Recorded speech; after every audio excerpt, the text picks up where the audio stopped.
ইসলাম হচ্ছে শান্তির ধর্ম। আমরা সব সময় সাম্প্রদায়িক সম্প্রীতি, ভালোবাসা এটাতে বিশ্বাসী। হিন্দুরা ঢোল বাজায়, আমরা কিছু বলি না। আমরা তাফসীর মাহফিল করি, ওদের যারা ভদ্র তারাও কিছু বলে না, ঠিক কিনা? এই ইসলাম বিরোধীরা এরাই হিন্দু মুসলমানদের মধ্যে যে সম্প্রীতি এটাকে নষ্ট করতে চায়। কিছুদিন পর পর এরকম কিছু আবাল আর উল্লুক্কা পাঠার আগমন ঘটে। এক বাংলাদেশ, আমাদের দেশটা অনেক ছোট্ট কিন্তু সৌন্দর্যের লীলাভূমি। সুবহানাল্লাহ পড়ে। এমন কিছু নাই যে দেয় নাই।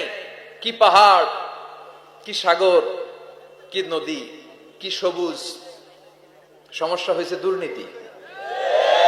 সমস্যাটা কি? আমি 5.5 বছর ধরে মালয়েশিয়াতে থাকি। আল্লাহ মালয়েশিয়ার যা দিছে এর চেয়ে অনেক ঢের গুণ বেশি আমাদেরকে দিয়েছে।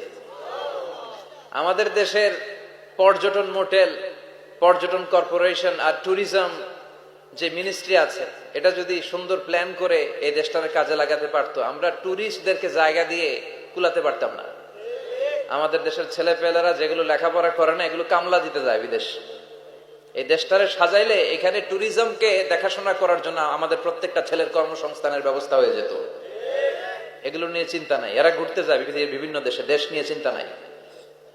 আল্লাহ আমাদের নেতাদেরকে তুমি হেদায়েত দাও। মন্দির ভাঙ্গা, মূর্তি ভাঙ্গার সাথে ইসলামের পক্ষের শক্তির কোনো সম্পর্ক নাই। চিল্লায় বলেন ঠিক কিনা? ইসলামের পক্ষের শক্তি মন্দির পাহারা দেয়। তারা সাম্প্রদায়িক সম্প্রীতিতে বিশ্বাসী। কোন দাঙ্গা হাঙ্গামা সন্ত্রাসবাদে ইসলাম বিশ্বাস করে না। চিল্লায় বলেন ঠিক কিনা?